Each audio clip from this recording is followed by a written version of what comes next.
kehidupan dunia dengan segala kemewahan yang ada tetap merupakan penjara dibandingkan dengan kebahagiaan yang luar biasa yang kelak dijanjikan untuk seorang mukmin dan muslim.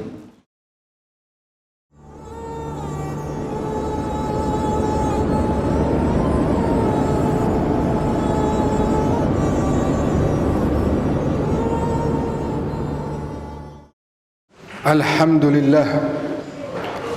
الحمد لله الأول قبل الإحياء والإنشاء والآخر بعد فناء الأشياء العليم الذي لا ينسى من ذكره ولا ينقص من شكره ولا يخيب من دعاه ولا يقطع رجاء من رجاه. أشهد أن لا إله إلا الله وحده لا شريك له وأشهد أن سيدنا ونبينا محمدا عبده ورسوله لا نبي بعده. اللهم صل على سيدنا محمد سيد السادات وباب الهدايات ومنبع الكمالات وكنز العنايات وبحر الإفادات وعلى آله الطيبين الطاهرين وأصحابه والتابعين لهم في كل حالات. أما بعد فيا عباد الله أوصيكم وإياي بتقوى الله ألا إنه فقد فاز المتقون. وقال الله تبارك وتعالى في محكم كتابه أعوذ بالله من الشيطان الرجيم ومن يعظم شعائر الله فإنها من تقوى القلوب. وقال في آية أخرى قل لا أسألكم عليه أجرا إلا المودة في القربى. وقال رسول الله صلى الله عليه وآله وسلم مثل أهل بيت فيكم كمثل سفينة نوح من ركبها نجا ومن تخلف عنها غرق وهوى. صدق الله وصدق رسوله النبي الكريم ونحن على ذلك من الشاهدين والشاكرين والحمد لله رب العالمين.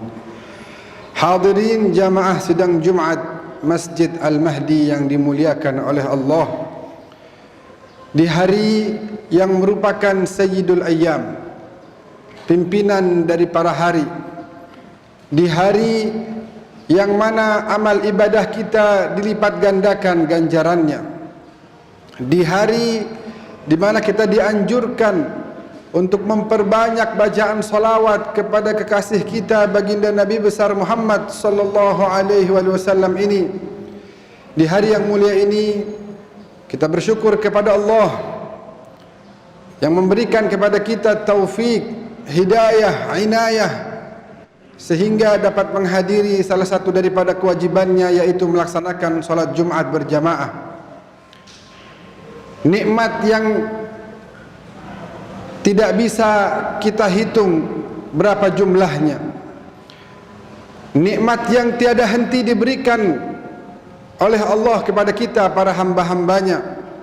Padahal kalau kita introspeksi sedikit saja, betapa sering kita hamba-hamba Allah menjadi hamba-hamba yang lalai, yang lupa, yang bahkan menjalankan apa yang menjadi larangannya, menunda-nunda apa yang menjadi kewajibannya. Namun dialah Allah Dzul Jalali wal Ikram yang terus tiada henti membuka kesempatan bagi kita hamba-hambanya untuk bertobat kepadanya.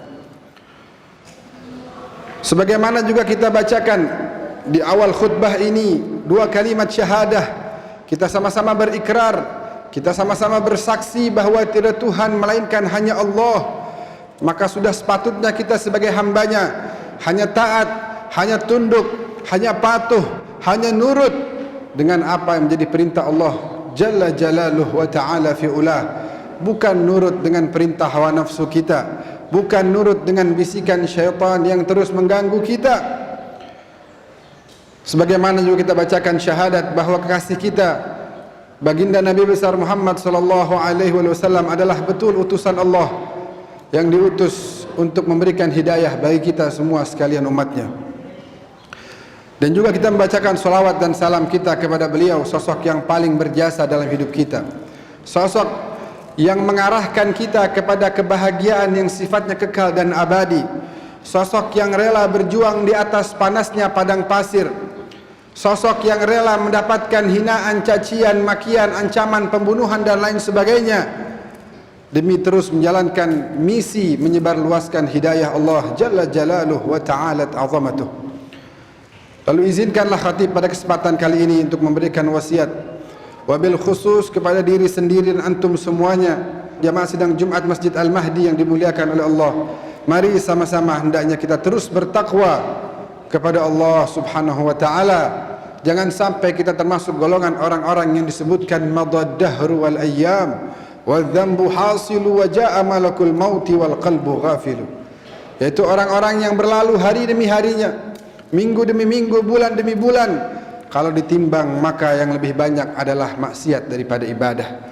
Kalau ditimbang maka yang lebih banyak adalah dosa daripada pahala. Maka orang-orang seperti itu ketika malaikat maut datang untuk mencabut nyawanya, datang menjalankan tugas dari Allah, hatinya dalam keadaan lalai, lupa untuk mempersiapkan bekal menuju alam akhirat wal iyaz billah. Hadirin sidang Jumat yang berbahagia, di negeri kita yang kita cintai Indonesia ini, biasa kita memperingati haul, peringatan setahun atas wafatnya seseorang. Maka di hari-hari ini kita sedang memperingati haul dari sesosok manusia yang mendapati julukan Karim Ali Muhammad, manusia yang sangat dermawan, manusia yang sangat menonjol kedermawanannya, yang dia merupakan dari keluarga Nabi Muhammad, yaitu Sayyidina Al-Hasan ibn Ali ibn Abi Talib, seorang yang tempat istirahatnya adalah pangkuan baginda Nabi, seorang yang tempat bermainnya adalah punggung baginda Nabi yang Isra wal Mi'raj sampai Sidratil Muntaha, seorang manusia yang mendapatkan curahan cinta dan kasih sayang dari baginda Nabi, seorang manusia yang bermainnya dengan para malaikat, seorang manusia yang Nabi sering berdoa, Allahumma inni uhibbuh fa ahibbah wa ahibba man ahabbah. Ya Allah, sungguh aku cinta pada putraku Al-Hasan, maka cintai dia dan cintailah orang-orang yang mencintainya. Kita sedang berbicara tentang seseorang yang Rasulullah rela memperlama sujudnya karena ada cucunya berada di atas pundaknya. Kita sedang berbicara tentang seseorang yang ketika Rasulullah berbicara di mimbar, beliau turun karena mendengar suara tangisan cucunya tersebut.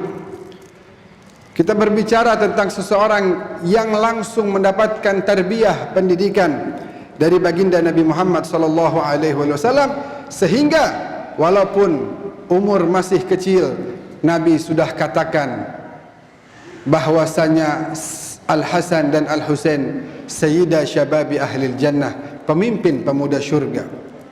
Rasulullah yang tidak berbicara melainkan wahyu dari Allah, beliau mengatakan bahwasanya dua manusia ini adalah pemimpin kelak di surganya Allah Jalla Jalaluhu wa Ta'ala fi'ulah.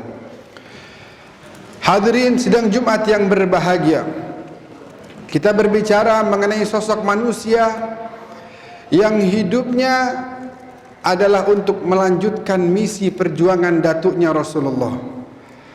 Beliau lanjutkan perjuangan datuknya dengan menyebarkan dakwah dari kampung ke kampung, dari desa ke desa, dari kota ke kota, dari negeri ke negeri, sehingga pada tahun 50 Hijriah atau di umur yang ke-47 beliau syahid di jalan Allah Subhanahu wa taala. Hadirin sidang Jumat yang berbahagia, sosok manusia yang mulia ini adalah diceritakan dalam sejarah orang yang rumahnya terbuka 24 jam bagi semua tamu yang ingin datang kepadanya. Bahkan dipermisalkan seperti rumah singgah. Siapa orang yang lewat kota suci Madinah dalam kondisi lapar, datang ke rumahnya. Semua orang yang melewati kota suci Madinah dalam kondisi letih ingin beristirahat, datang ke rumahnya. Sehingga diceritakan sekali waktu ada seseorang yang datang untuk makan di rumah beliau. Setelah menyelesaikan makanan yang telah dilahapnya, kemudian orang ini mengambil sebuah bekal, mengambil sekantong plastik untuk dimasukkan ke dalamnya makanan-makanan tersebut. Sayyidina Hasan bertanya, "Wahai saudaraku, kalau engkau ingin makan, maka rumahku 24 jam terbuka. Alangkah lebih baik kalau engkau makan datang ke sini agar makanannya tetap dalam kondisi yang fresh." Lalu kemudian orang itu mengatakan, "Saya bukan bawa makanan ini untuk diri saya sendiri, namun saya bawa untuk seorang laki-laki yang sudah tua renta, yang sedang bekerja bertani di mulut kota suci Madinah Al-Munawwarah." Lalu Sayyidina Hasan bertanya, "Apakah ciri-cirinya seperti A, B, C, D?" Orang itu mengatakan, "Betul, yang kau katakan ini adalah orang yang saya lihat tadi." Maka Sayyidina Hasan mengatakan, "Ketahuilah, itu adalah ayahku yang karena kerjanya aku kemudian bisa memberikan jamuan kepada tamu-tamuku." Sayyidina Hasan mengambil peran ini dengan penuh kesabaran, menjamu seluruh umat baginda Nabi Muhammad sallallahu alaihi wasallam. Oleh karena itu sejarah mencatat bahwa beliau adalah orang yang berpenampilan rapih, bersih dan bagus. Sehingga ketika beliau sedang berada di atas kudanya, datang seorang Yahudi berkata kepadanya, "Wahai Hasan, bukankah datukmu berkata ad-dunya sijnul mu'min wa jannatul kafir?" Dunia ini penjara bagi orang mukmin dan surga bagi orang kafir. Namun lihatlah kondisiku compang-camping, makananku sederhana, pakaianku sudah rusak. Berbeda halnya dengan engkau yang seorang muslim, seorang mukmin, tapi menggunakan kuda yang bagus, menggunakan pakaian yang rapih. Mana yang disebutkan penjara bagi seorang mukmin dan mana yang disebutkan surga bagi orang kafir, sedangkan engkau hidup lebih nyaman dari aku? Lalu Sayyidina Hasan yang langsung mendapatkan didikan dari Rasulullah, beliau menjawab, "Betul, sadaqa jaddi Rasulullah." Betul apa yang dikatakan kakekku Rasulullah. Ketahuilah wahai Yahudi, kebetulan orang tersebut adalah orang Yahudi, ketahuilah bahwasanya kalau seandainya saya membayangkan tentang kenikmatan apa yang akan diberikan oleh Allah kelak di surganya, kebahagiaan tiada henti, kenikmatan abadi, maka kehidupan dunia dengan segala kemewahan yang ada tetap merupakan penjara dibandingkan dengan kebahagiaan yang luar biasa yang kelak dijanjikan untuk seorang mukmin dan muslim. Dan ketahuilah wahai Yahudi, engkau yang tidak beriman kepada Allah, kalau engkau tahu azab apa yang disiapkan untukmu kelak di neraka, maka kehidupanmu saat ini dengan segala kefakiran, kemiskinan yang ada, sadarilah bahwa engkau sedang berada di surga dibandingkan dengan azab yang amat sangat pedih yang engkau akan dapati kelak di akhirat. Sayyidina Hasan bin Ali bin Abi Talib, datang seseorang menyatakan bahwasanya mencaci maki Sayyidina Hasan, mengeluarkan cacian, makian, hinaan. Lalu Sayyidina Hasan hanya terdiam. Sayyidina Hasan hanya terdiam dan kemudian orang ini mengatakan, "Inna fika tihan." Engkau orang yang congkak, engkau orang yang bermewah-mewahan. Sayyidina Hasan menjawab, "La'allaka gharib." Sepertinya engkau orang yang asing. "Walillahil izzatu wa lirasulihi wal mu'minin." Bagi Allah dan Rasulnya dan kaum mukminin kemuliaan dan keagungan. Lalu kemudian orang ini mencaci maki dengan kecacian makian yang tiada henti, terus mengeluarkan cacian makian tersebut. Sayyidina Hasan hanya terdiam. Seketika murid-murid beliau bertanya, "Ya ibna Rasulullah, wahai putra Rasulullah, orang itu tiada henti mencacimu, mencaci kerabatmu. Mengapa engkau hanya diam, tidak menjawab dan membalasnya?" beliau kemudian berkata kepada muridnya tersebut bahwa kakekku, ayahku, ibuku tidak pernah mengajariku untuk melakukan hal yang seperti itu.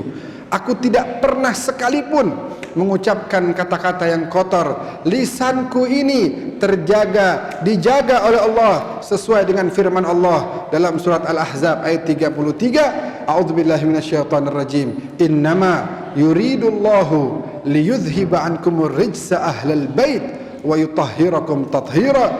Fakhrur Razi dan para mufassirin Ahlus Sunnah lainnya menyatakan bahwa ayat ini turun untuk kerabat utama keluarga baginda Rasulullah sallallahu alaihi wasallam. Oleh karena itu hadirin yang dimuliakan oleh Allah, sampai-sampai dari kesabarannya yang begitu kokoh, yang begitu luar biasa, sampai-sampai seseorang yang selama hidupnya Sayyidina Hasan, orang ini terus mengganggunya, terus mengintimidasinya, mencercanya, memakinya.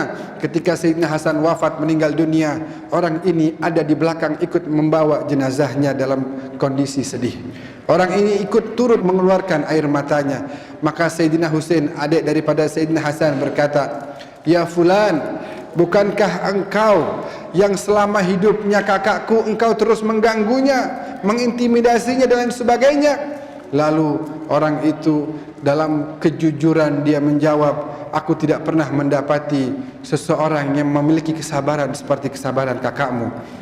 Aku tidak pernah mendapati seseorang yang memiliki kebaikan, kedermawanan, menjamu semua yang datang kepadanya seperti yang dilakukan oleh kakakmu."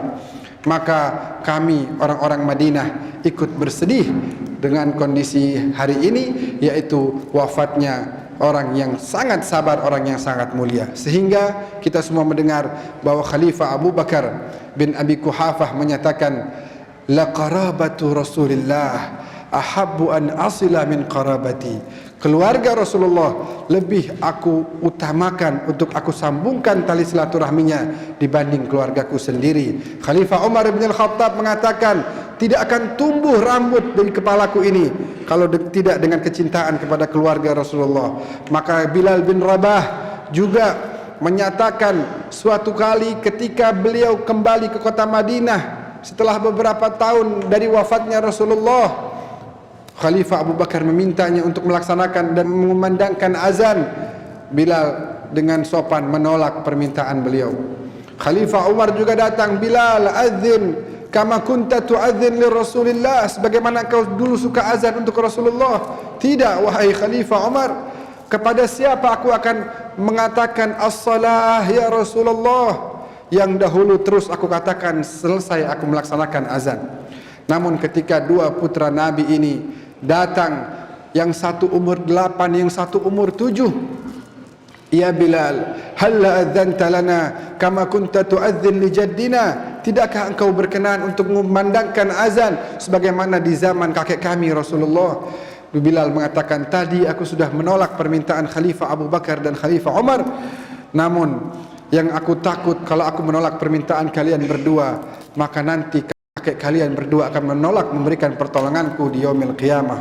Maka Bilal kemudian memandangkan azannya di kota suci Madinah Al-Munawwarah. Hadirin yang dimuliakan oleh Allah, maka tidak tersisa dari apa yang harus kita lakukan, melainkan kita harus gali, kita harus dalami daripada sejarah para orang-orang mulia, para keluarga Nabi, para sahabat Rasulullah dari kalangan muhajirin, orang-orang ikut hijrah bersama Nabi dari Mekah ke Madinah, dan juga orang-orang Ansar yang mereka menyambut hijrahnya Nabi dengan penuh sukacita, para tabi'in, para awliya, para salihin. Dalami sirah mereka, dalami sejarah hidup mereka, sehingga kita bisa menjadi orang-orang yang meneladani kehidupan mereka.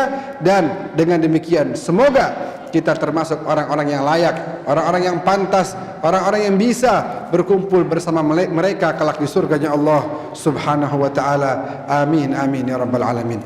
A'udzubillahi minasyaitonir rajim. Bismillahirrahmanirrahim.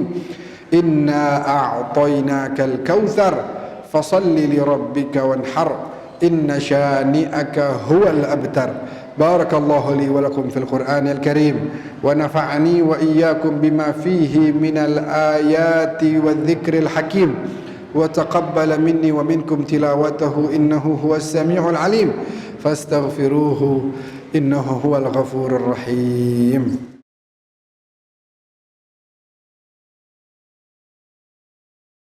الحمد لله رب العالمين بارئ الخلائق أجمعين.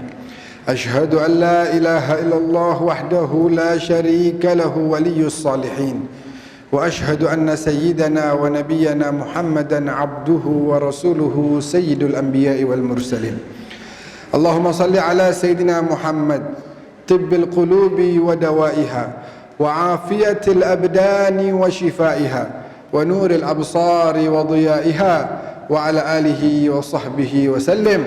أما بعد فيا عباد الله اتقوا الله حق تقاته ولا تموتن إلا وأنتم مسلمون، واعلموا أن الله جل شأنه وتعالى في علاه أمركم بأمر بدأ فيه بنفسه وثنى بملائكته المسبحة بقدسه، فقال عز من قائل: إن الله وملائكته يصلون على النبي يا أيها الذين آمنوا صلوا عليه وسلموا تسليما.